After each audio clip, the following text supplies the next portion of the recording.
Hello, hello. We are just getting set up for this week's AP Lang Q&A. So if you're just joining, feel free to ask a question in the comments if you have any AP Lang related questions.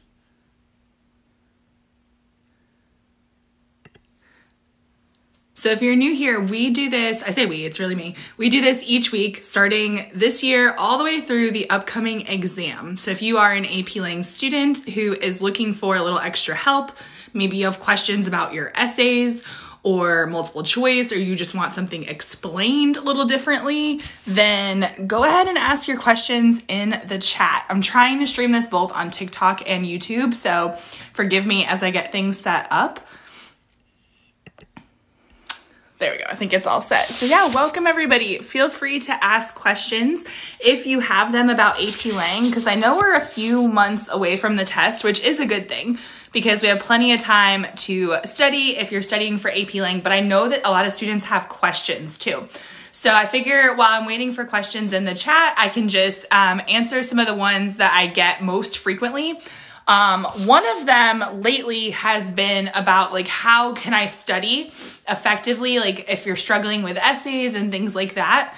And I think at this point in the year, it's really important to understand how the rubric works. So if you're unaware, AP Lang actually has a somewhat new rubric. It used to be a 9-point rubric and now it's 6 points. And hands down, the easiest point you can earn on AP Lang is the thesis point. So we want to make sure that we understand what a defensible thesis is, and we have the evidence and commentary row. That's where it's kind of like, I think, a make it or break it row. So we want to be shooting for at least a 3 out of 4 in that row. We want specific evidence. We want commentary. That's the hard part because the commentary explains the significance of the evidence. So it's going to look a little different depending on which essay we're talking about. But think of commentary as answering the question of why, or possibly how, or so what. That's going to be what improves your score. So if you are typically getting like a 1, 2, 0 or a 3 out of 6, chances are the reason you're getting that score is because your commentary is not quite where it needs to be. And then the last point is the sophistication point. And honestly, at this point in the year, I don't think most students really need to worry about it because it's really difficult to earn. But with that one, we're focusing on like writing style and just deeper analysis. So if you're looking to prepare for the exam, definitely focus on your understanding of the rubric. There are some sample essays out there that are super helpful. I would also say students should be working on their world knowledge because I think the argument essay is the hardest. At least it would be for me because you're given this sort of open-ended prompt, topic that you don't really know about, maybe haven't thought of before, and you have to come up with your evidence. So we want to favor examples that are specific. So not hypothetical examples. If we can avoid those, that's great, because hypothetical examples, they almost come across as like disingenuous, because if someone can come up with like a counterexample, it kind of disproves your point.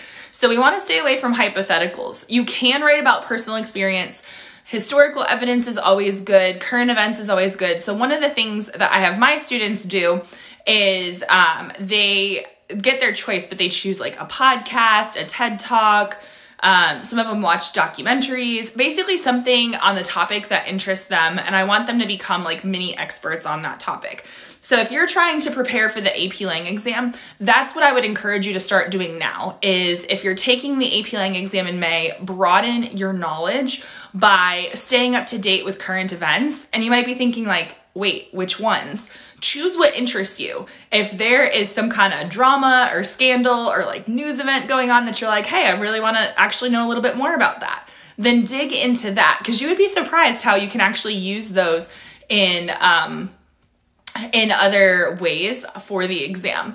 And if you're taking a history class, that's a great way to study too, because if you're studying for, let's say, APUSH, like AP US History, then chances are you're learning about historical events, historical figures, and so you'll have that database, if you will, for an AP Lang essay as well.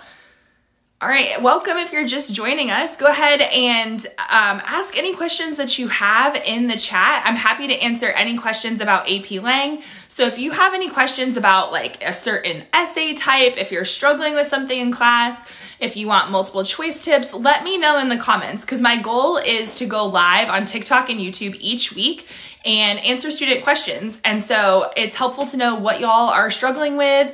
That way I can help. So how do we get the sophistication point? Okay, that is a great question. So the sophistication point, it depends on the essay, but there's kind of like 3 basic ways that we can do it. So if you've ever gotten the sophistication point, congratulations. It is very difficult. If you haven't gotten it, don't be discouraged. As you practice the different techniques for sophistication, it can still help your commentary. So one way to do it is this idea of like broader context. So for rhetorical analysis, one way to think of this is like, if it's a historically significant like passage, ask yourself, how is this passage significant in history? So what happened maybe after the passage? What has happened since? If it was meaningful. Now, not every passage is going to work this way, but you can actually use this information in the conclusion of your essay to basically talk about the historical impact. I think it could be possibly in the body paragraphs, but most students do it in the conclusion. And the reason why is because we don't want to lose sight of what the body paragraphs are for. That's where your evidence and commentary is. And we really want to make sure you're analyzing those rhetorical choices. So one way is that broader rhetorical situation, really examining either the historical impact, or if there's a message in the passage, you could ask yourself, how is this message relevant today? Because even if it's a somewhat contemporary speech, it's probably going to be 5 to 10 years old. So chances are that the message is still relevant, but maybe in a different way. Because the past couple years, they've done more contemporary speeches on the exam. So I can't promise that you'll get a contemporary speech or letter or whatever this year. They could go back and do something historical. But even the stuff that was from, like maybe the speech was from 2013, you could still look at, okay, what is the issue that the person's talking about? And then what has changed since then? And that could be a great way to build out your conclusion instead of just like restating what you've already said. Another way to improve for sophistication is your writing style. So step 1 is eliminate lower level words, good, bad, thing, stuff, really, very. Those are all words that we want out of our essays, but also choose meaningful substitutes. So if there is a better word, then use it. That's not going to get you sophistication. It's just going to help your writing, but it's like the first step. Second step is focus on advanced punctuation. So what I mean by that is learn how to use semicolons correctly. Also dashes. There's 2 different ways to use dashes. I have a video on this too. So if you're like, I haven't been taught that. I say I have a video. It's coming out later today, hopefully. I have a video on colons and semicolons, but the dashes video is coming. And these are short YouTube videos. If you know how to use a colon correctly, that kind of spruces up your writing a little bit. Don't overdo it. Like, we don't need one every other sentence. But dashes, colons, semicolons, and even commas for like offsetting information, that can really help as well. And if you know the rules for how to do that and you're taking the SAT or the ACT, it can really help your score in that part as well. The AP Lang test does not have any questions about like commas and stuff like that. They do ask you sometimes how to combine sentences, but that's a little different. So stylistically, focus on your word choice and your advanced punctuation. And then like also recognizing that you can make rhetorical choices. So I've seen some students incorporate a very strong analogy or comparison that like worked for their topic. So that would be it. And then the last way is just like a nuanced argument. And so for rhetorical analysis, at least, you can explore the tensions, like maybe if there's tension between like speaker and audience or something like that.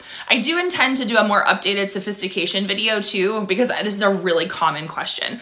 So if you're not following on TikTok or YouTube, please do so, because I will be posting more content about sophistication, because I know it's a big area of, I don't want to say concern, but like a lot of students want to know how to do it. And the great thing is even if you don't get the point, you at least improve your writing style for the long run, which is really helpful. So if you're looking forward to that sophistication video that's coming hopefully in the next couple weeks or so, then definitely make sure you're following. I do have other sophistication videos already on my channel. I'm just going to be updating the content. So if you're like, I want to see more of it now, I don't want to wait 2 weeks, then definitely just search for like Coach Hall Writes Sophistication, and those videos and blog posts that I already have should pop up.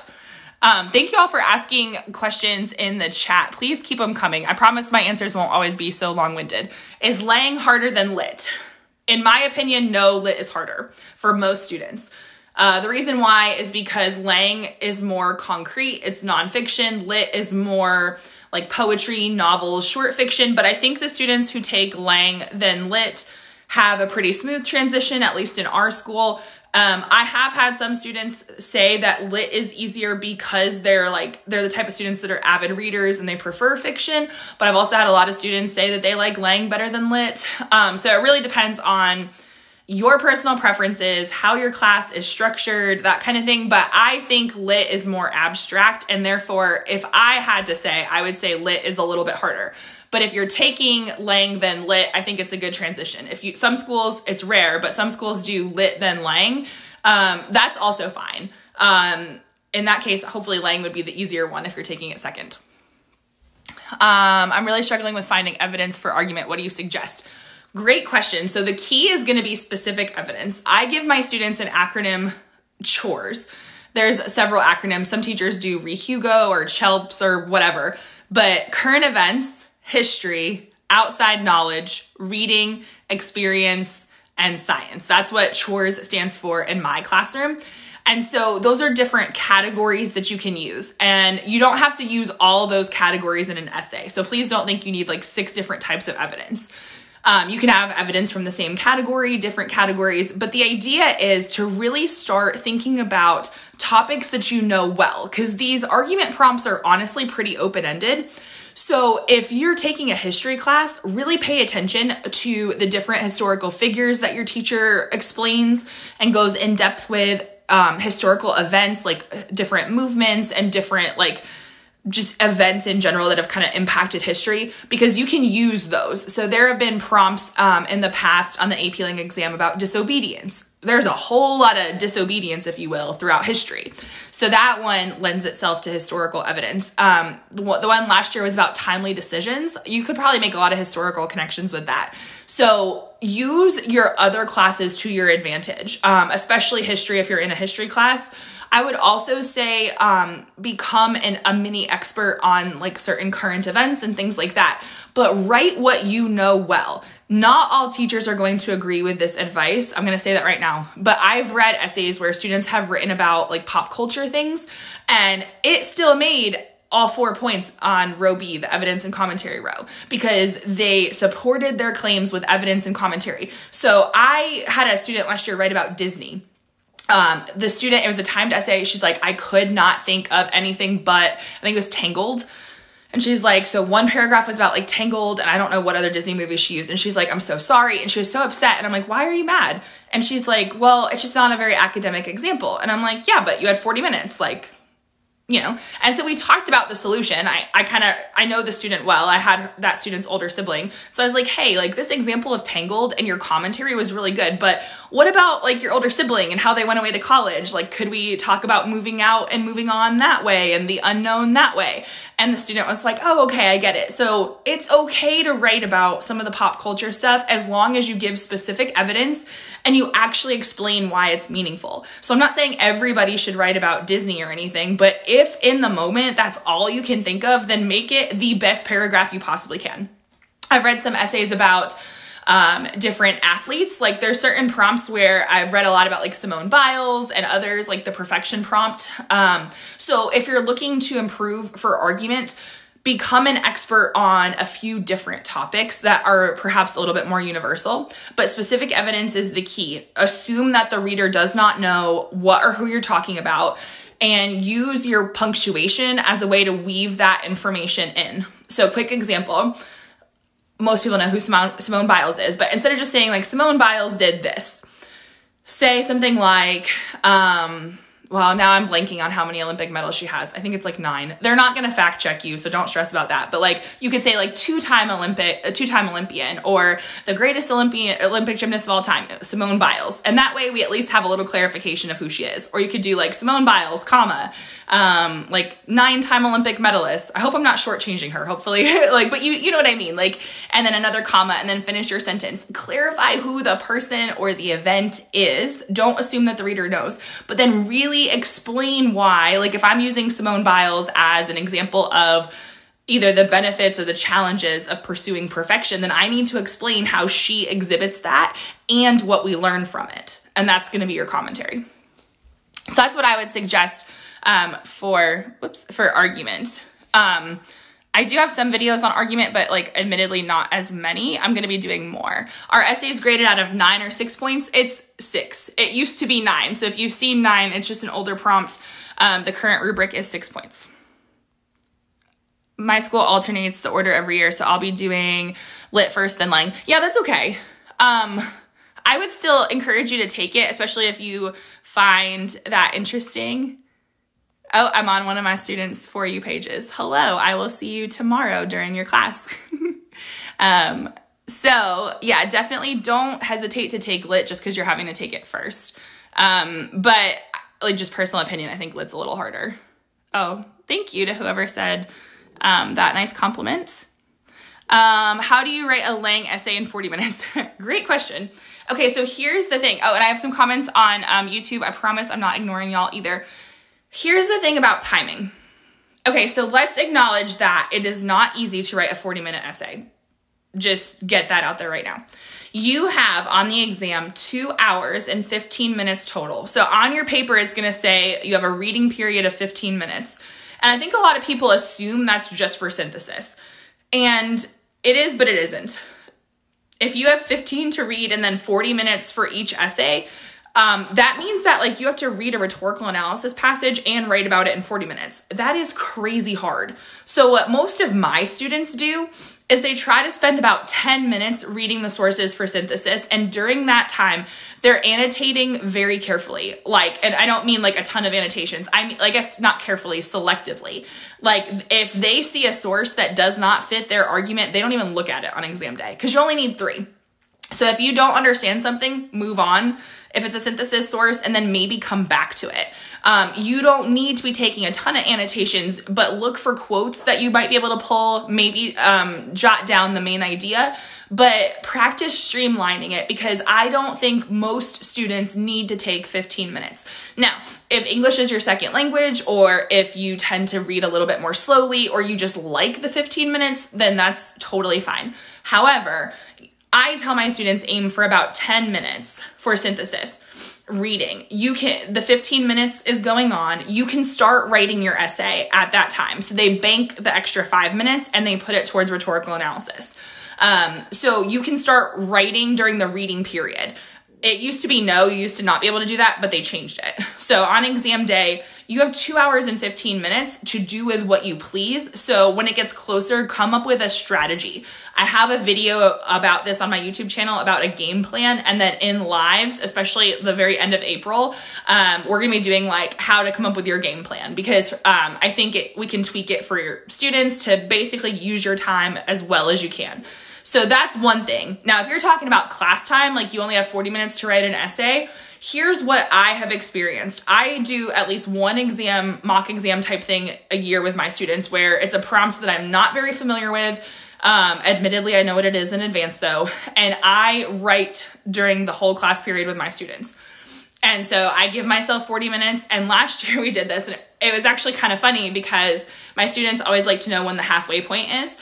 And so I was writing the essay with them and I'm like, okay, everyone, 20 minutes has passed. We have 20 minutes left. And they all like collectively were like, and I was like, I don't know if this helps anyone, but I am not done with my first paragraph right now. And they all breathed a sigh of relief. So it's okay to have an unfinished essay. Try to get definitely the thesis, at least one very good body paragraph, and if possible, that second really good body paragraph. If you can do the 2 body paragraphs that are consistent, you're hopefully setting yourself up for a higher score. You do not need a conclusion. So those are the things that are first to go if you are struggling with pacing. Do not do a long intro. 1 or 2 sentences plus a thesis is totally fine. Worst case scenario, just a thesis. Second thing is you do not need a conclusion on the exam. If your teacher requires one, please follow your teacher's instructions. But if you only have 40 minutes, do not stress about a conclusion. The other thing is don't worry so much about spelling and grammar and all that because it doesn't affect your score. As long as they can read it, then you're good. And there are a lot of a lot of errors. Even the essays that get a 6, you can make a perfect score and still have errors. So don't stress about stuff like that. The only time I really want you proofreading for stuff like that is for clarity and continuity. You can add stuff in the margin if you need to, all that. That's not a big deal. So that's one way to save time. The other thing I would say is, it's going to seem counterintuitive, but you should try to plan your essay in advance. And it might take you 5 minutes. It might take you 7. But have a rough outline. Like, know what your thesis is, know what your main ideas are. If you have an idea of commentary as you're planning, write it down. Like, it can be a bullet point, but I have experienced it where I'm like, oh, I'll remember that. And then like, I start writing and no, I don't remember it. So write it down on your paper. You can use your exam booklet as like scratch paper, sort of. There's different ways to write stuff down. So don't worry about that, but have an outline, because what happens is when students just read the prompt, whatever it is, and start writing, oftentimes they maybe get halfway and then they get stuck and then they get writer's block, or they get halfway and then they realize like the direction they're going doesn't work or something. So definitely take time to plan. It's going to feel like you have less time to write, but in my experience, because I've done this with my students, so I can say that the essays where I had a plan, when I knew I was running out of time, I was able to adjust the course of my plan and the essay was still good. I tried it one year where I was like, I'm not going to plan. I'm just going to use the 40 minutes to write. And I got lost in my own thoughts at one point. And so I like to have a plan.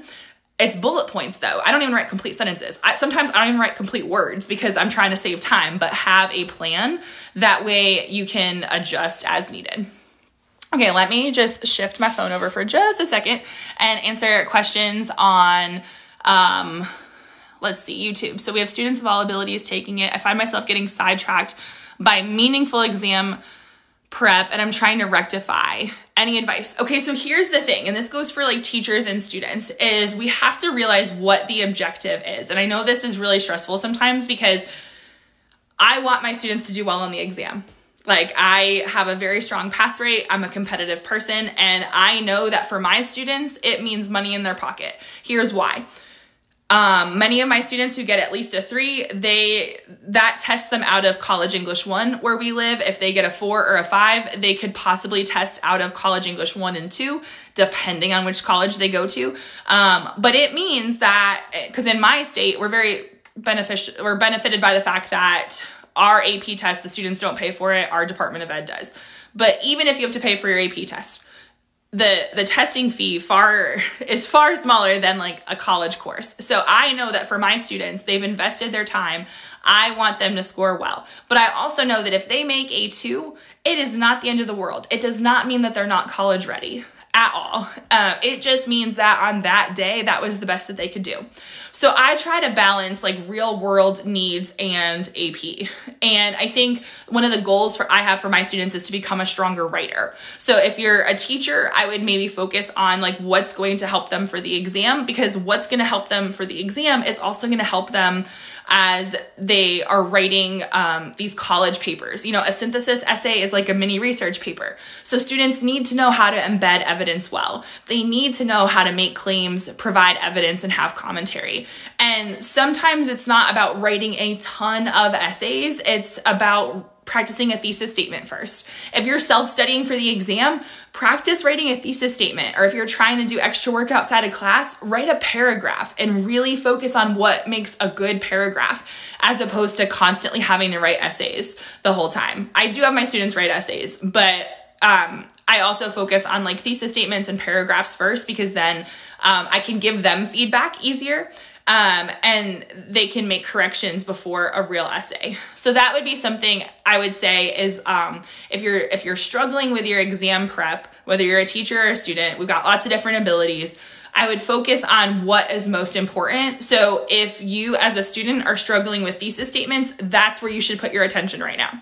If you've got the thesis statement down and you've got evidence, you just need to work on commentary, that's where you should focus your attention.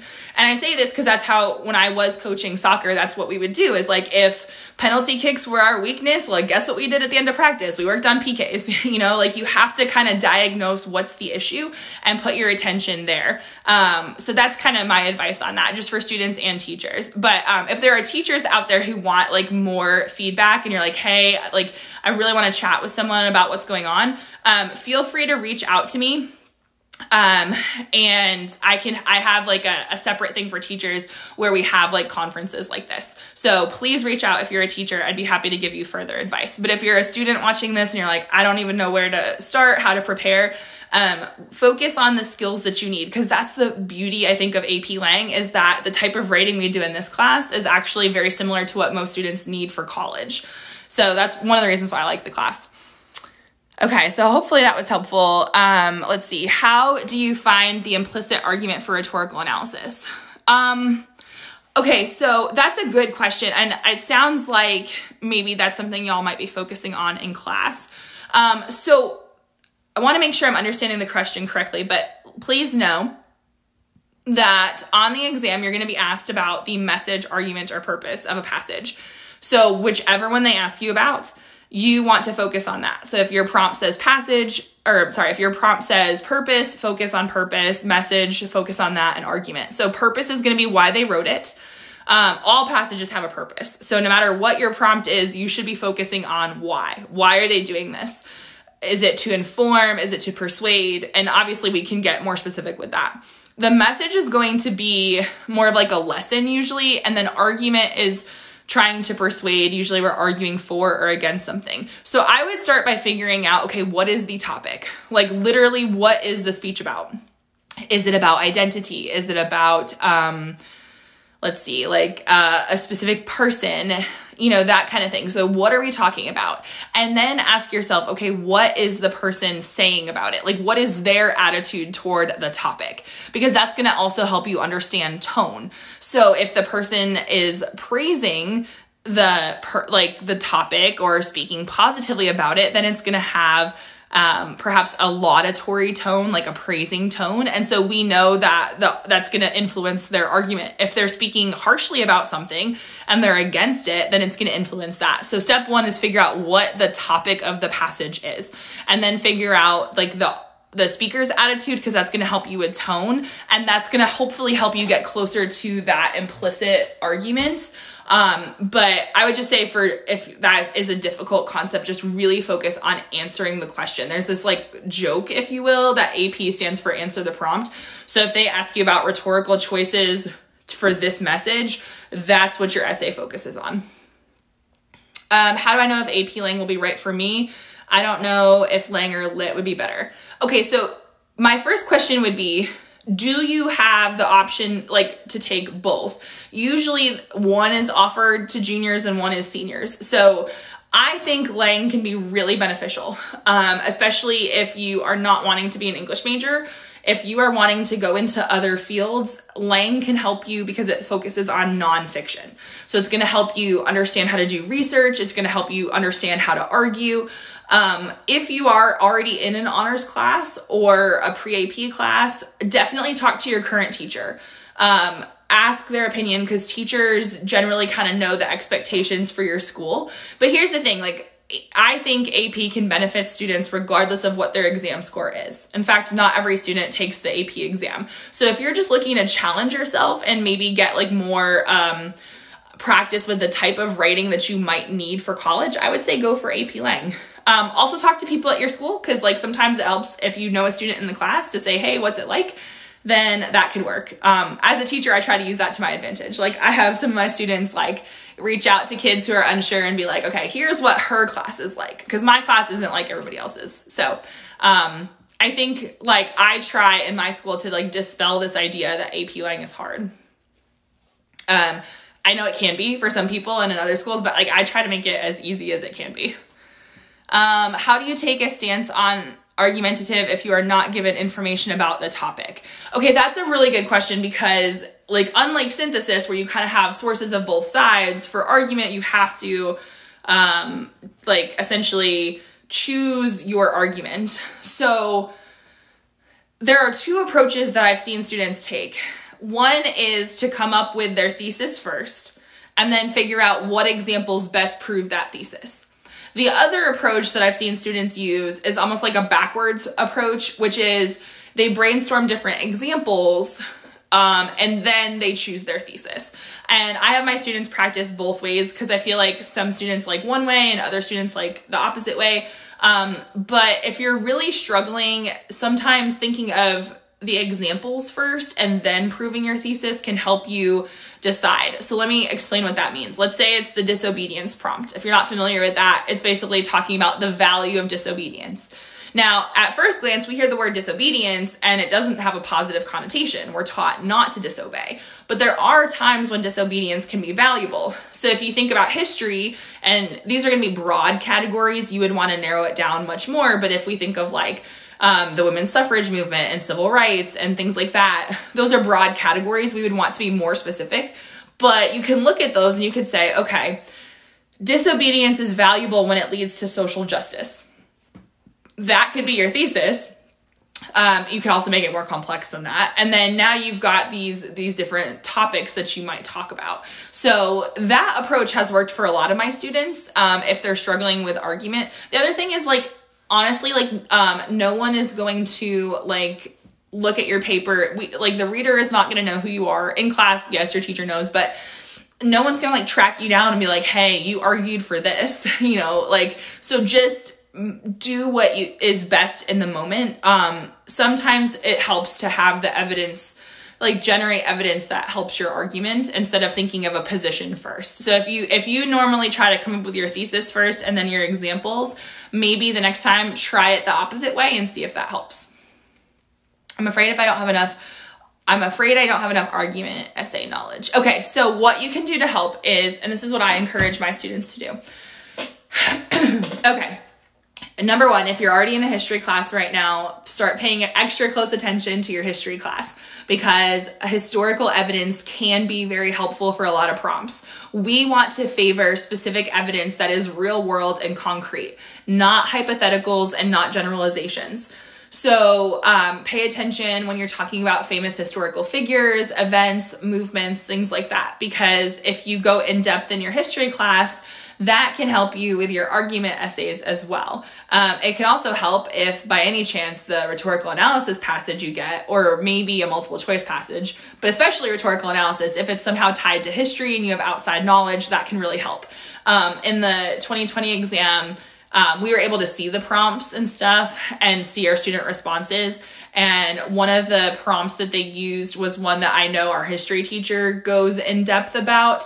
And my students every year they know a lot about this one particular like historical figure. And so, when I realized that that's what a couple of my students had to write about that year, I was like, okay, good. Like they remembered it from history class. And I think it helped their essay. So really pay attention in history class. If you have one, world history, American history, doesn't matter, because you can pull that for argument essays. If you're trying to broaden your worldview, I would start with topics that you like. Nobody wants to learn about topics that they find boring.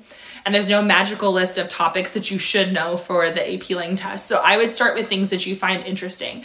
I have my students listen to TED Talks or podcasts or documentaries. They get to choose. I have a student who wants to, her future career is, she wants to do something with birds. I honestly don't know. She told me what it's called and I cannot remember, but she watched a bunch of documentaries about birds. And is she going to be able to write about birds on the AP Lang test? I don't know. But if she can make it work, then great. But rather than being like, hey, I want you to study this thing that you have zero interest in, study something that you like, because you would be surprised how students can make things work. So start with that. Start with like something maybe pop culture, like art, music, sports. If you have an athlete that you know a lot about, you could possibly use that in different ways. So for instance, like the perfection prompt, a lot of students, when we did this prompt for our state exam, we saw a lot of like Simone Biles. For the disobedience prompt, there's some sports figures that have disobeyed in order to get progress. So you can use sports, you can use, like some teachers don't like you using TV and movies, but honestly, like on exam day, go with what's going to be most convincing because you only have those 40 minutes. So that would be my advice, is pay attention in history class if you're taking one. choose a couple historical figures or events or topics, even if they're not historical, that you want to learn about, and listen to a TED Talk, read articles about it, that kind of thing. Like literally there's documentaries on Netflix, so you can watch that, and that'll help. As it gets closer to the exam, I have my students do an exercise called a Q3 database, and I would be happy to walk you all through this on one of our weekly lives as it gets closer to the exam. But I basically have them figure out like what topics they know really well and how they might be able to use those topics in an essay. My students last year said that that exercise was helpful because last year's Q3 prompt was, I think, kind of hard. And so they were like, yeah, it made us feel comfortable. Even if we didn't write about stuff that we put in our database, we at least had a background knowledge. And some students did. They were like, oh yeah, I had something on my database that I wrote about. So I can't promise that it'll work, but it has helped some students in the past. It's a good way to at least help you feel like you're preparing for the exam. So that's what I would do. But yeah, if you are like interested in that, definitely as the exam gets closer, I'll be doing less of the Q&A and more of like a, hey, let's do this to help you all get prepared.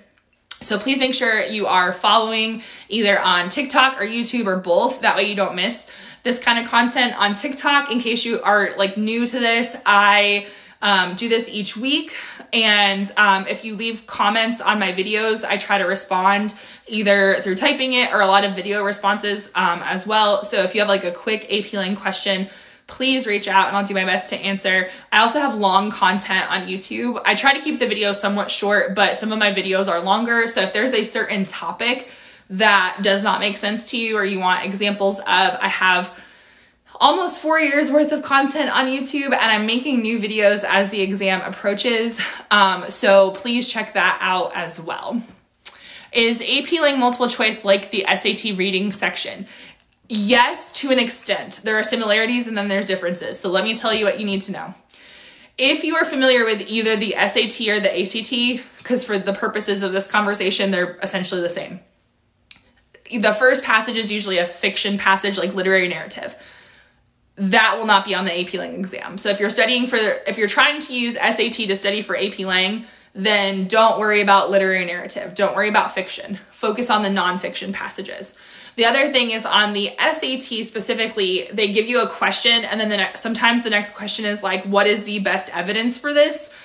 Those questions are not on AP Lang. I have not seen one where it's like, what is the best evidence? So if you get those wrong or you don't like those, don't stress about that. The questions that you should be prioritizing are things where it asks you about like the overall purpose of the passage. Those sometimes take longer to answer. Words and context. So when they ask you like, what does this word in line 56 mean? Definitely pay attention to questions like that. And then anything about like function or purpose. So when they ask like, what is the purpose of the first paragraph or the function of the last paragraph? Those are questions that are on ACT, SAT, PSAT, and AP Lang. So really for SAT, focus on nonfiction passages. So not the first one. Don't worry about the evidence questions unless you're actually studying for the SAT. And really prioritize questions that deal with like word choice, function, purpose, passage as a whole. So I tutor and I use a lot of SAT stuff that's like released as like practice for my students. And we looked through a couple the other day, and you could use a lot of the SAT questions. So you can practice your pacing and your comprehension that way. The one thing to know is that the AP Lang test has 5 answer choices, not 4. But honestly, I think that kind of works to students' benefit because when there's 5 answer choices, usually 2 of them are like throwaway answers. Like if you've read the passage, you're like, yeah, no, that's not it. So if you're taking the test, like cross those out. Like literally cross them out on your paper if you can. Use process of elimination. And then usually there's 1 answer choice, at least one, that's kind of like using buzzwords from the passage, but like it's clearly wrong. Maybe it's not talking about the part that the question's asking about. Maybe it's like misinterpreting the passage, but it uses words that you're like, oh yeah, the passage talked about that. But when you read the answer, you're like, that's not it. And then you're left with like the best answer and like the close answer. And that's when you really got to look at what is the question really asking? what is the passage really saying? And then like the word choice of the answers. Cause I know a lot of students, I was this way too, where it's like, I can narrow it down to 2 and then I'm always nervous I'm going to pick the wrong one. So that's where like the word choice could come into play, because like one single word could make the whole answer choice wrong. So keep that in mind as well. Yeah, I've been doing it for 4 years. I know, like, it was February 4 years ago, and I've been on TikTok for 2 years. So I don't know if I should do, I feel like a lot of people do stuff for like their content creator anniversaries and stuff. I might do something for 4 years, but it started because I wanted to help my students and I wanted something fun, and then it kind of grew into this. So it's exciting. And then I wasn't going to do TikTok. And then 2 years ago, my students convinced me, and I've really enjoyed TikTok. Is it appropriate to use personal experience in any of these essays? Yes. So here's how it will work. Rhetorical analysis, no. The only exception I've seen where I liked it, when a student did it, was they did it in their conclusion. And they were situating the issue in a broader context, and what they were saying totally fit what the passage was about, and it worked. That is super rare. So in general, we do not want personal experience in rhetorical analysis, because that's not what they're asking you to do. So I would just say no for rhetorical analysis. Argument, yes, you are allowed to write about personal experience as long as it is a meaningful experience and it's relevant. I have a video about this on my YouTube channel, by the way. If you want more info with examples, just type in like Coach Hall writes personal experience or like argument essay personal experience, and it should pop up. So yes, you can. I've seen students do this very well, and I've also seen some where it kind of flopped. So you can do it for that. And then synthesis, you can, again, as long as it's meaningful and relevant. So some prompts are going to lend themselves to that more than others. The past couple years on the exam, at least for the US test, they've had like education related prompts. So one was last year, it was about STEM. The year before that, cursive writing. You could use personal experience for that.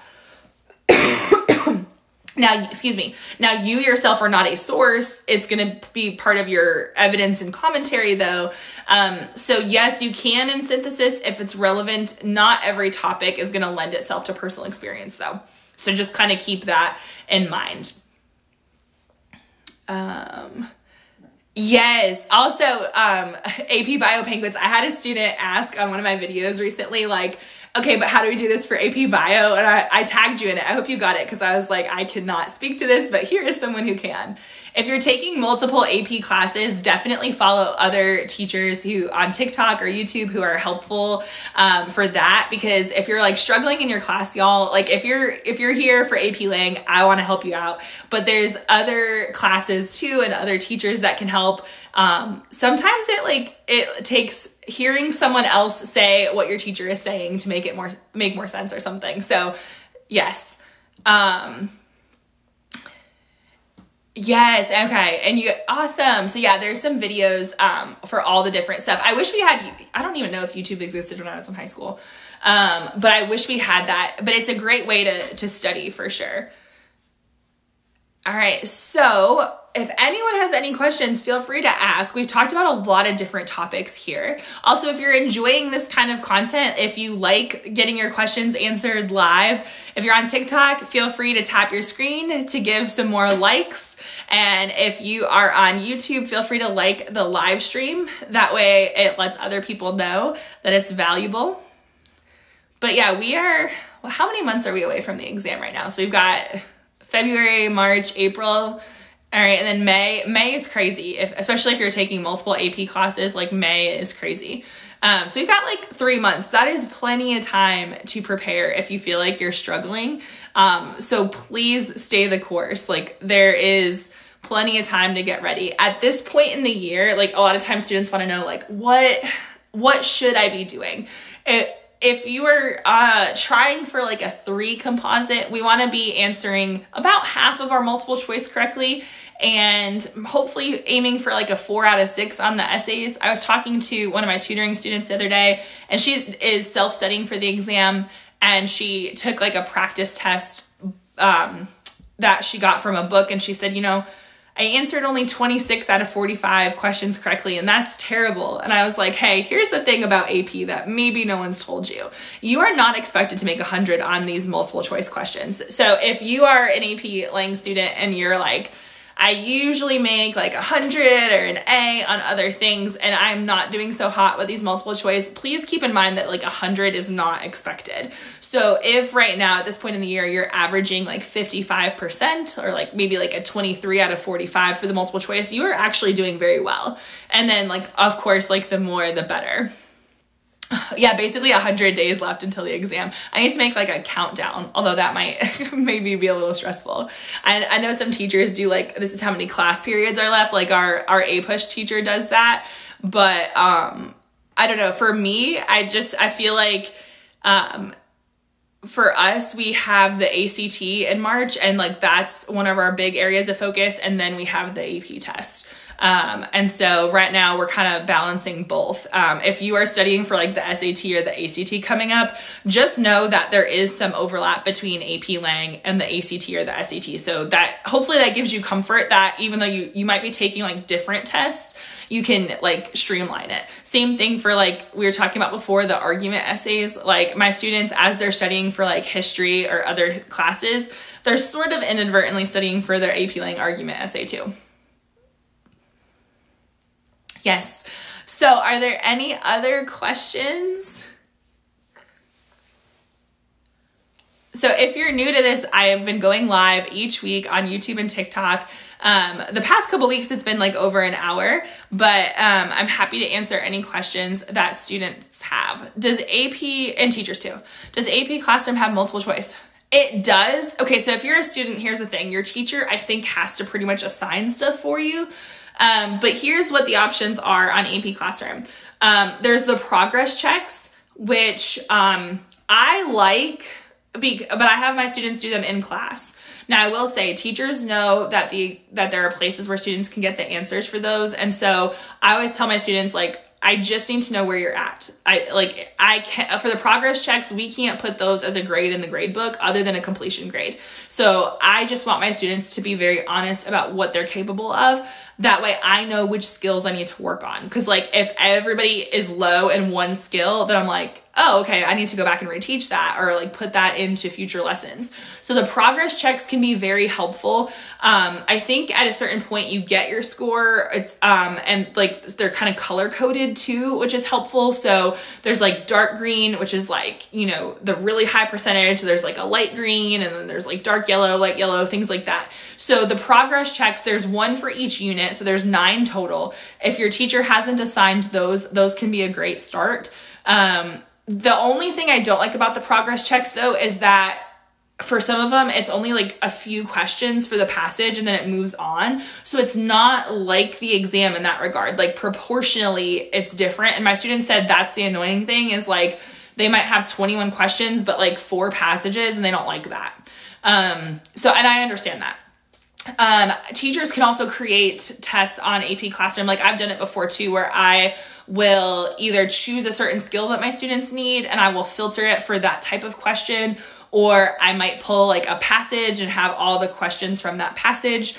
So there's different ways to do it. So if you are a student who is wanting extra work on AP Classroom and your teacher is willing to, they can assign it. And I say that because I had a student who had not done as well as they had intended on our last full multiple choice that we did, because there's 3 on AP Classroom and we've done 2. Saving that 3rd one for later. And so the student said, like, I am willing to do extra practice. I don't want to make more work for you, but can you please give me something on AP Classroom? And I said, sure. And I like went in and I was able to assign stuff. And I didn't assign it to the whole class. I just gave it to that one student because they asked for it. So that might be something like, hopefully your teacher responds well to that. But if you're not getting work on AP Classroom and your teacher is able to, hopefully they can give you a little extra practice if you want to. I tend not to say no when kids ask for extra practice. To practice some MCQ or written questions. So yeah, AP Lang Classroom, AP Classroom has plenty of MCQ, and there's also written questions that your teacher can assign. If you're looking for just the essays though, the FRQ, you can look at past exam prompts online. So if you want to self-study, The only thing I would say is be careful, because sometimes teachers have certain prompts that they want to use at certain points in the year. So maybe ask your teacher in advance, just say, hey, I want to do some extra practice. Is there any prompts that you can recommend? Or is there anything you don't want me to use? Because I know I personally wouldn't really care, but another teacher might. So just kind of ask. I think that's probably the best way to handle that situation. The progress checks are like a diagnostic, yes. But what they do is like, so each unit is supposed to focus on certain skills. And so it's kind of assessing your understanding of those skills, but the skills come up in different units too. So like a certain skill might be in unit 1, and then you might see it again in unit 4. So it's literally like a diagnostic test. I have found that, because I don't think I offered all 9 last year, but I did at least like 7. The students who were consistently in the dark green most of the time, those were my students who got 5s. The students who were sometimes in the dark green, most of the time in the light green, those were my students who got a 4. And then my students who are mostly in the light green and every once in a while got into the yellow, those were my 3s. And then if a student is typically in the yellow, but then sometimes gets the light green, those were usually in the past, those have been students who have gotten a 2. Now, is it a perfect correlation? No, but it did kind of help. But I also don't want students to put like too much stress on themselves because of that. But as a teacher, it was kind of helpful to see like where they were, just in general. But keep in mind, it's just one test and it's not really an authentic experience because it's not the right number of questions and things like that. So there's different factors that could influence it. How do I get better at commentary? Okay, that's a great question. So it kind of depends on which essay you're talking about, but here are some general tips that help for all of it. Understand that commentary is your analysis. So it's basically why. So you need to explain the significance of your evidence. And usually lower commentary scores are because the person is either just kind of summarizing their evidence.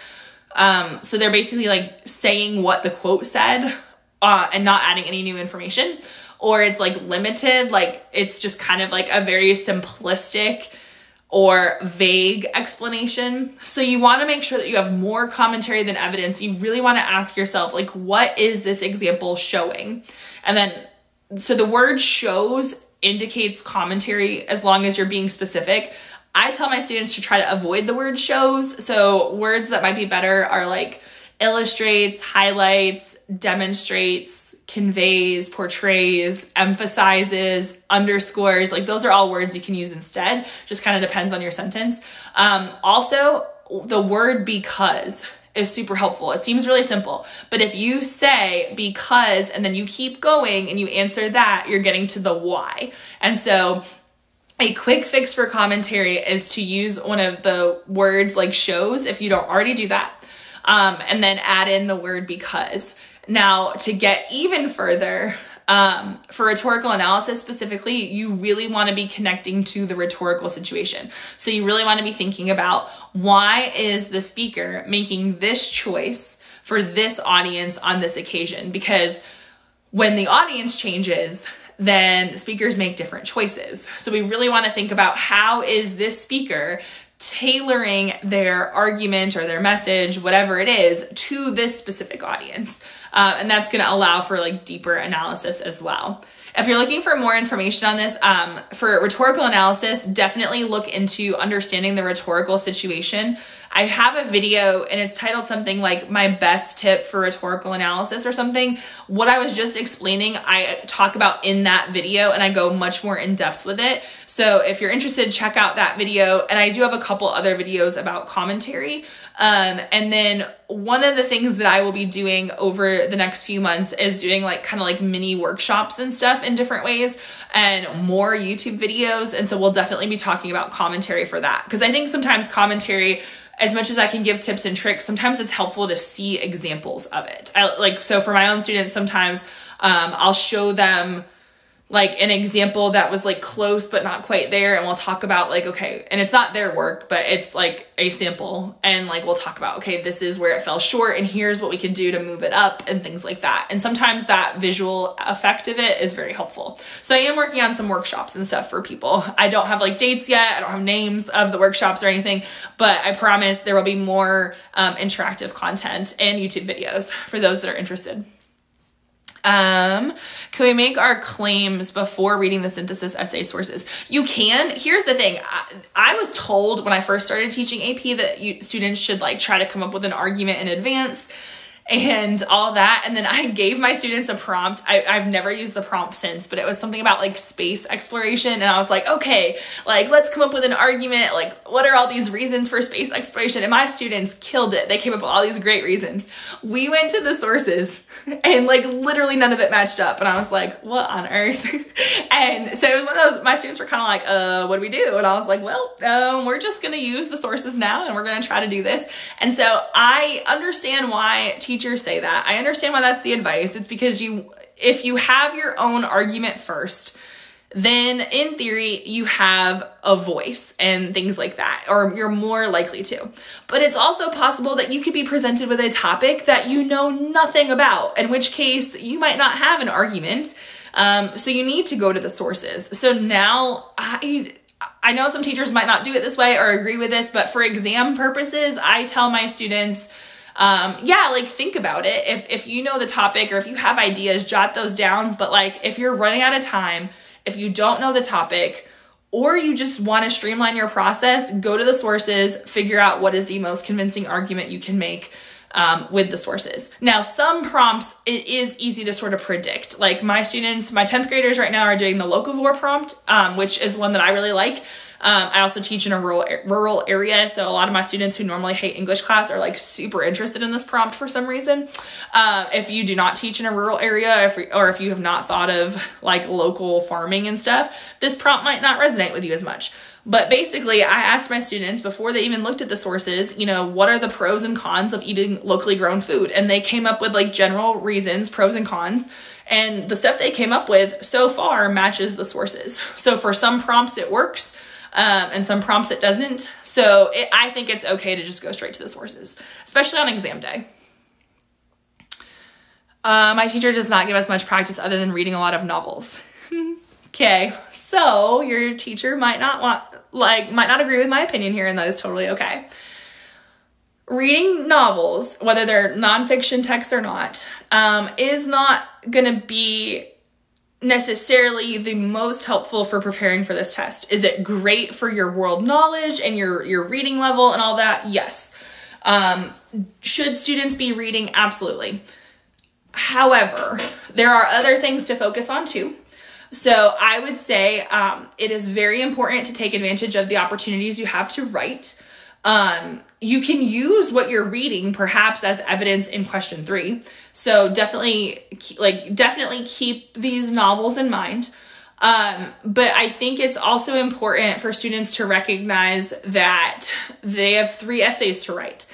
And the more you know how to write those essays and what the rubric looks like and what the expectations are, the easier the exam becomes. So just saying, if you feel like you're reading a lot of novels and maybe not getting a lot of writing practice, there are things you can do on your own. I've had plenty of students reach out and be like, hey, I want to do some writing. What are the top 3 prompts I should do for this type of essay that I can practice with and stuff like that. So if you want to know those things, I'd be happy to share that information. But I think it's important to make sure you know what is on the exam, especially if like you're trying to get a certain score for like college credit and stuff.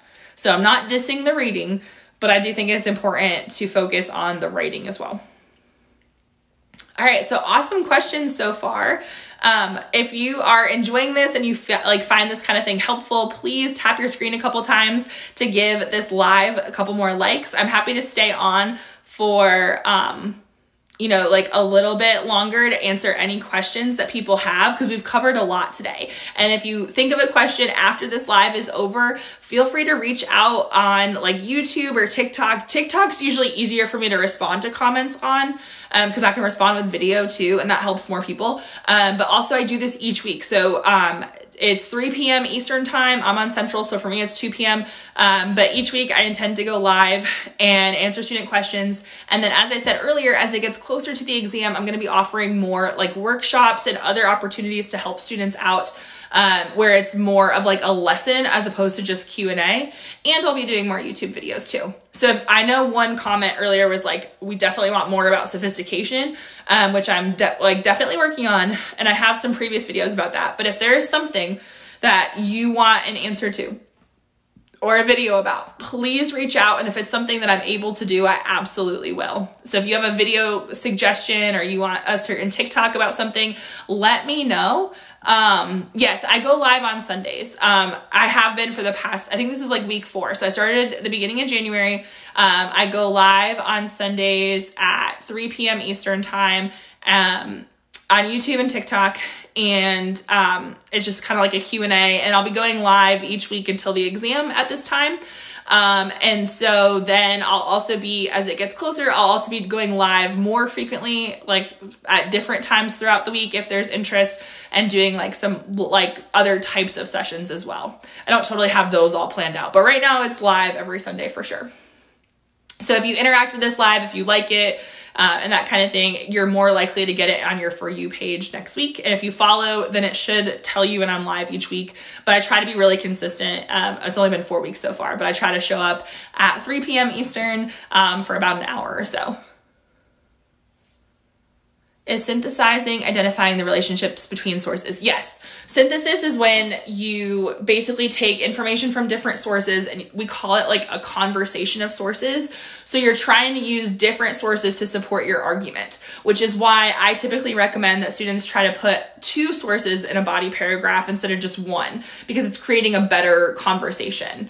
And an analogy that I give my students sometimes is it's kind of like the TV show Chopped. If you've ever seen that, each person gets a basket with like 4 foods in it, and they're all like really random. And they have to make something with it. It's kind of like synthesis, because if each of those ingredients is a source, you're going to use the sources differently. And so your end result, your essay, in this analogy, it's a dish, but it'll be a little bit different than somebody else's. But that goes to show that you can argue different positions on synthesis. And so you could argue one thing and somebody else could argue the exact opposite. If you both argue your position well, you can still get a good score. So you use the ingredients or the sources, if you will, however it fits your argument. But that's why it's good to use, if possible, 2 sources per paragraph. You can use the same source twice, that's fine, but make sure you have 3 total sources. But remember, you're not summarizing the sources. I think that's where some students kind of mess up. So you're not trying to tell us what the source is about. You're trying to use that source to prove your argument. So you need a thesis, and each of your body paragraphs needs a claim, but you're trying to use those sources to prove that claim. Yes, it is best to put more than 1 source per paragraph. Usually my students do 2. I've seen some students do 3 for like these really long paragraphs, and it worked. But don't put pressure on yourself to do 3 per paragraph. Try to do 2. If you're writing 2 body paragraphs, try to decide, okay, I'm going to use like, I don't know, A and B in body paragraph 1 and C and D in body paragraph 2. Or I'm going to do A and B in body paragraph 1 and B and C in body paragraph 2. Because as long as you have 3 different sources throughout your essay, you are eligible for higher scores. If you don't, then that's bad. So try to make sure that you have 3 sources total. That should be your first concern. But yes, 2 sources per body paragraph tends to read better, because the essays that I've read where it was like 3 body paragraphs and each one had 1 source, the body paragraphs felt very disconnected. And even though the student maybe tried to transition, but also it felt more like a summary. It was kind of like, there's this reason, and now there's this reason, and there's this reason, but it wasn't really a conversation. Think about it this way. Like, if you hear the same information from 2 friends or 3 friends, as opposed to just 1 friend, it's probably gonna be more convincing, right? So if, let's say you're talking about like a local restaurant, brand new restaurants opened up in town. If one person tells you, yeah, the food's great, you might want to go. But if you have 2 friends that are both like, yeah, the food is really great and the service is great too, then you're probably more likely to go to that restaurant. So we want, like if one friend says the food's great and someone else says the service is great, those are two related reasons why you should go to the restaurant. So you've got two sources, you know, same topic kind of thing. So yes, two sources per paragraph. It's not a rule. It's just a recommendation. How do you put them into conversation? Okay, so I tell my students to do claim, evidence, commentary, concluding sentence. That's kind of like our paragraph structure. That does not mean that each of those things is its own sentence though. You can technically have evidence in your claim. You can have evidence and commentary in the same sentence. You should have more commentary than evidence. So usually when I write it on my board for my students, I say like commentary times 2. That's to try to tell them, hey, I want more commentary than evidence, because commentary is your voice and your interpretation. So we want the commentary. So a lot of students will do kind of like, okay, this is my claim, and then they'll pull evidence from one source, and then they'll offer their commentary, and then they'll transition similarly, and then or whatever transition word they want to use. It can be a phrase, and then they have their new source, and then new commentary, and then they have a concluding sentence, which kind of ties up the paragraph to help you connect it back to your thesis. I do have some videos about this. It's an older video, but there's like a wind farms prompt video where I kind of explain how to pull from different sources. So that video might be of use. I do have some synthesis videos where I look at like how to outline and how to plan. They might be longer videos, but if you're like trying to understand this conversation concept, those videos might help. And then yes, you do want to know how to embed quotes. So I have a couple more recent videos on this. And blog posts too, if you like blogs instead of videos. I encourage students not to say according to source A.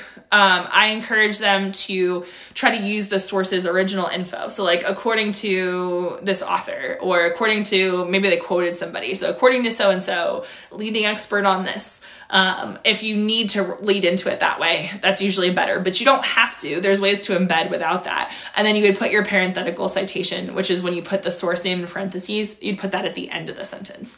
So knowing how to quote well is really helpful. And embedding is helpful too, because when you just plop a quote into your essay for rhetorical analysis or synthesis, it's really jarring. For argument, when you give evidence from your own knowledge, do you need 3 different examples? No. So technically, no. Argument doesn't have a minimum number. My students, okay, so I tell them if they can come up with 2 examples that prove their main idea and they can write it that way, go for it. Because sometimes that's more convincing. But sometimes they have like a main idea where they have 1 example that they're talking about. So worst case scenario, an essay will have like 2 examples. So like more commonly, my students have 3 or 4 examples. When you hit 5 and 6, you're probably not doing those examples justice. So there's no because there's no sources, there's no required number of examples, but for argument, you're probably going to have 2 or 3 body paragraphs. And so at minimum, each of those body paragraphs needs at least 1 example. Many times students do like 2 related examples. And so that's why at minimum it's 2, maximum it's probably like 4 examples. And they can be from different types of evidence too. Like you can do historical, you could do current events. You can pair those things together in your paragraph too. Is AP good for juniors? Sorry, I misread that. Wow, I am tired, y'all. What are good AP classes for juniors? I would say AP Lang. Okay, and I'm not just saying this because I teach AP Lang. Here's why I think AP Lang is a good class for juniors. AP Lang teaches you how to write and how to think critically. And if you are going to major in anything other than English literature, then this is a helpful class. If you are going into English literature, that's AP Lit. That's the poetry, the novels, whatever. AP Lang teaches you argument, synthesis, rhetorical analysis. Those are skills that you need in pretty much many majors. My husband, he's currently a biology teacher. He majored in exercise science and kinesiology. He had to do essentially synthesis papers, which was research. He had to, in a couple classes, do a rhetorical analysis. So if you're looking for a useful class, that is going to help you beyond the exam with skills that are very practical for academics, then AP Lang is the class, regardless of how the test goes. I've had students make like a 2 on the exam, and a lot of times people are like, oh, a 2, like you're supposed to be making a 3, blah, blah, like whatever. They are much more ready for those college classes because they took AP Lang. Who cares about the 2? You know, and if you can make a 3, 4, or 5, that's great. But the skills they learned in class made AP worth it, because it made college easier, because they were used to writing that type of paper. And so they didn't have to learn that when they were in college trying to get used to everything else. So that's why I encourage students to take AP Lang. Many of my students also take AP US History. So that's another one I would recommend, or any of the AP history classes if you like history. If you are more interested in science, there are several that you can take. So talk to people at your school, talk to your current teachers, be honest about your own strengths and weaknesses. And there are also sometimes some incentives, like in my state, if students get a certain score on the AP computer science test, I think they actually get like $100 or something. I wish they did that for Lang. But so there might be like other incentives as far as what you should take, but I would definitely consider AP Lang because I do think it's very practical. Obviously each teacher is different, so I can't speak to like individual teachers, but as a class, as a whole, it's worth it in my opinion. Do all of your argument examples connect to one main idea? Okay, so you're gonna have your thesis, right? That's your overarching argument. And then each body paragraph needs its own main idea. So it's like a sub-claim. So you have your big claim, which is your thesis, and then each body paragraph needs a main idea. So let's say you have 2 body paragraphs. You need main idea 1, main idea 2. They should be separate main ideas. And then within that, you need 1 or 2 examples as evidence, and you need commentary that explains each example. So let me try to break it down even more. Let's do the disobedience prompt because that's the one I've been referencing. Let's say that my claim is,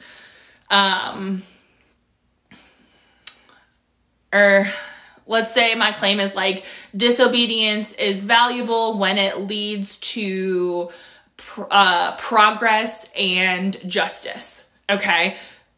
Just off the top of my head, that would count as a thesis. That means that one paragraph is going to be about progress and another paragraph is going to be about justice. Okay. So I need to come up with 1 or 2 examples of how it has led to progress and 1 or 2 examples of how it's led to justice, that kind of thing. So that's kind of how argument works.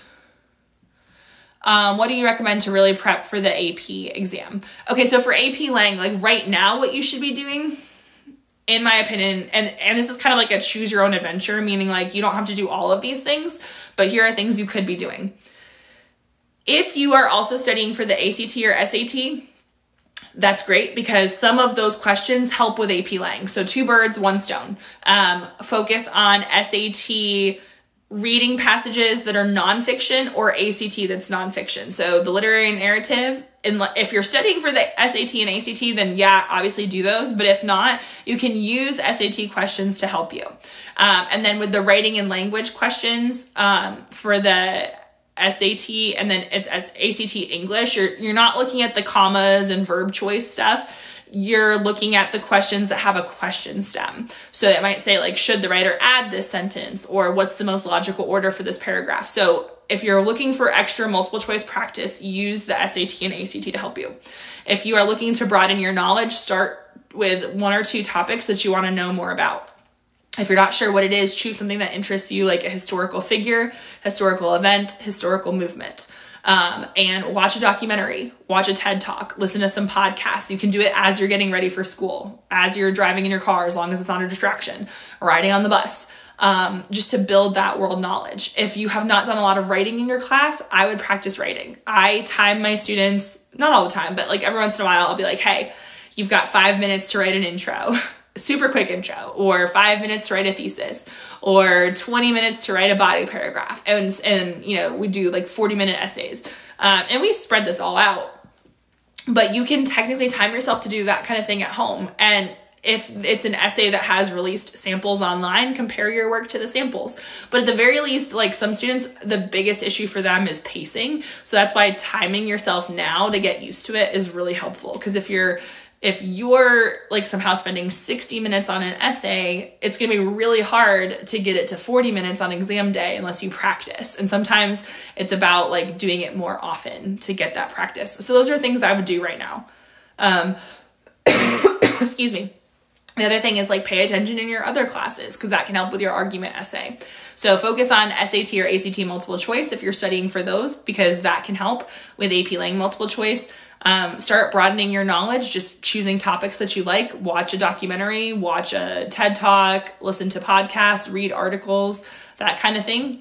And then practice timed writing on your own. That really helps as well.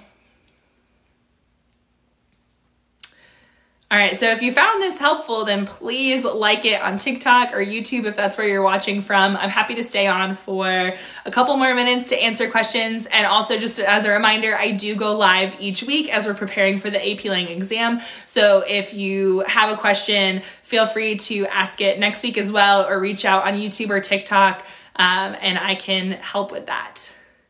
Oh, thank you. I'm glad that they're helpful. I've got a few more resources that I'm working on, but they've been kind of put on the back burner. But I will be doing more videos too as the exam approaches. I have one that I need to finish up today for ACT and SAT prep about dashes, because I've been trying to do some punctuation videos, because students can actually use the advanced punctuation in their essays as well. I recently posted one about how to pass the AP Lang exam in 2023, kind of a clickbait title, I know, but it's a very comprehensive video. That I kind of updated. So that one hopefully has lots of valuable info for students. And then I've gotten so many questions about sophistication, and I do have other videos about that, but that's going to be my next one to tackle. For those interested, I don't have any dates yet or topics exactly. It's still kind of a tentative plan. But in addition to going live each Sunday on YouTube and TikTok, I intend to do some like workshops and study sessions as well as the exam gets closer.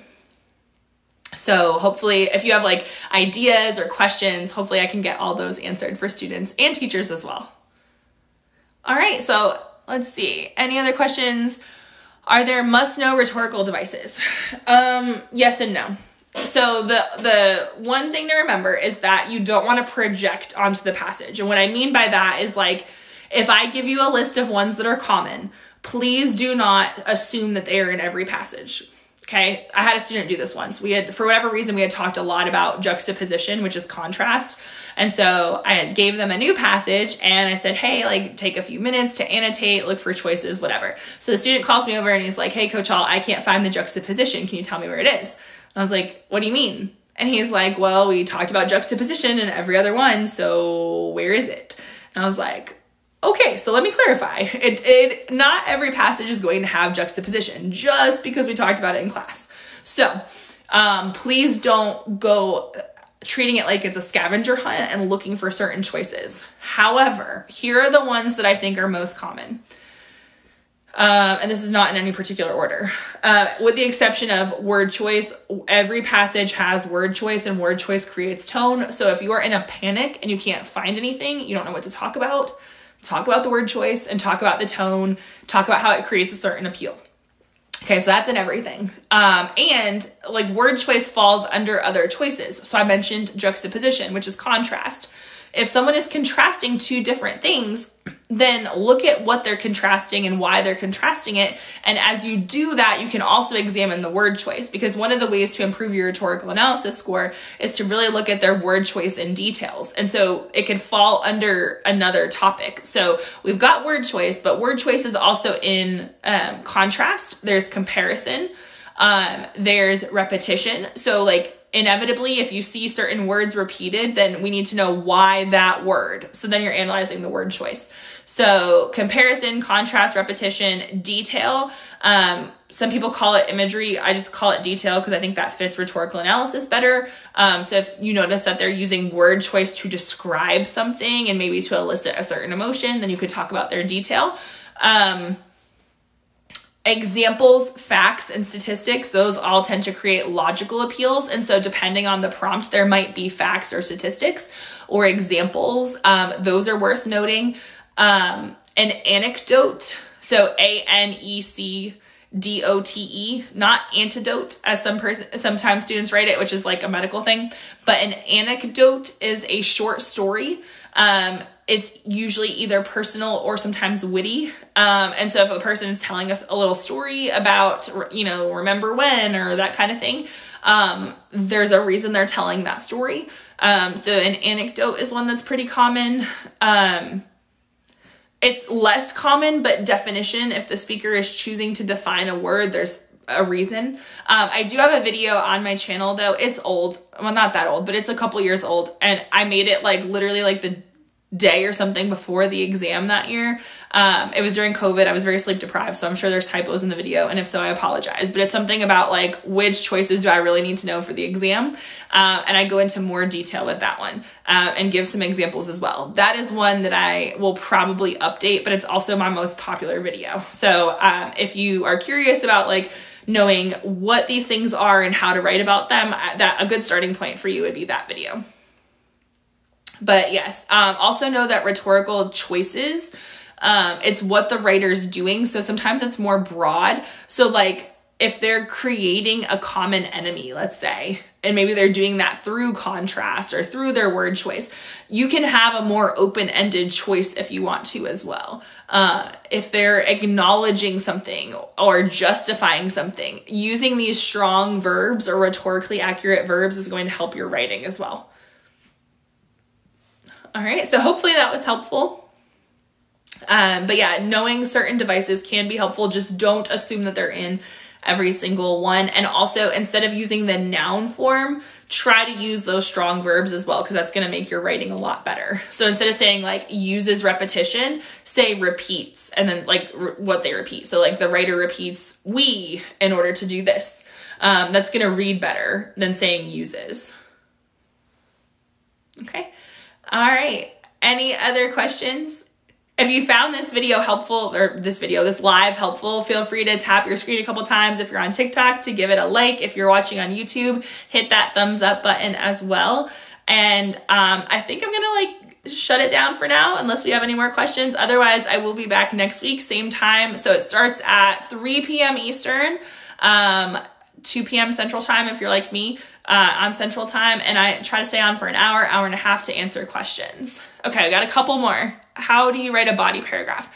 Okay, so in general, the body paragraph structure that I teach is like claim or like topic sentence, so that conveys your main idea, evidence, commentary, and then if you're doing another layer of that, evidence, commentary, concluding sentence. So you need to establish what your claim or your main idea is. You need a specific example that you're going to talk about, and assume your reader doesn't know, so give them the details they need. Not too much, but enough. You need commentary. Many people then transition into a related example, and so more evidence and commentary, and then the concluding sentence kind of ties back to your thesis. So it like restates your main idea. Don't use the concluding sentence to preview a new main idea. Wrap up the paragraph that you're writing. I do have some videos about this, maybe not as many about argument. And so if so, I'll look and I can make more to help. But that's kind of the paragraph structure that I have students use for sure. And I do have some like sentence frames and stuff that students can use. I think I have a TikTok about that, about sentence frames. So you want to try to like use your topic sentences for body paragraph 2. And if you're doing a third body paragraph, you want to use that to be your transition. So for argument, you could say something like, well, it depends on what your topic is, but having already proven that whatever your first main idea is, one must also consider, and then you have your new main idea. Or you could say like, just as whatever your topic is relevant in this field, like let's say music, it's also relevant in politics, or like whatever your topics are. So use the second body paragraph's topic sentence to be your transition to kind of create that line of reasoning. Last question. Okay, perfect. Can you get a 6 out of 6 with only 2 body paragraphs, intro and conclusion? Yes, you can. Conclusions are not necessary, but a conclusion can help with your sophistication if you're extending beyond what you've already said. If your conclusion is just restating your main points, that's not always helpful. But yeah, there's no paragraph minimum for sophistication. It just has to be consistent throughout. In fact, I think I remember a release sample from the College Board that only had 3 paragraphs. It was a very unique structure, but it got a 6. So yes, don't push for 3 body paragraphs if it is not what's best for your essay. The more I teach this class, the more I advocate for 2 body paragraphs for my students. When I first started and once they first changed the rubric, I had a lot more students doing 3 body paragraphs. I don't think we've done a few essays this year. I don't think any of my students this year have even bothered with 3 because the way I teach it is I really want them to develop their 2 body paragraphs. So that way they can hopefully at least secure a 4 out of 6 or a 5 out of 6 if they're consistent. And that takes time. So I have just noticed that when students, unless they're brilliant writers, most of my students who are just kind of your average or above average writers, I do have some that are exceptional, but even those writers tend to still do 2 body paragraphs. But anyway, the point is like I have students who, for the 40 minutes, it is much better for them to write 2 body paragraphs. It's less stressful. Their essays are less redundant. And they're just better able to articulate their thoughts. So I don't think everybody should write 2 body paragraphs. Some people, maybe 3 is better, but 2 body paragraphs is totally fine. Like that's normal. We see a lot of those on different exams that we score. So 2 body paragraphs is totally fine. It's really quality over quantity in my opinion. Awesome. Okay, so I'm gonna shut it down I think for today, but thank you all for joining and I hope to see you on future lives. If you have a question that did not get answered or you think of it after the live, please reach out, especially on TikTok. It's a lot easier to respond there with a video to help you out.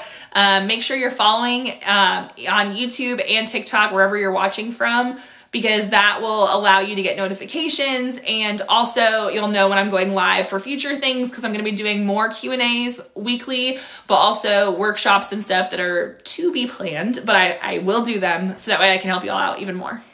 Okay, awesome. Thank you all so much for those likes. I hope you all have a great rest of your day and a great week in class. Bye.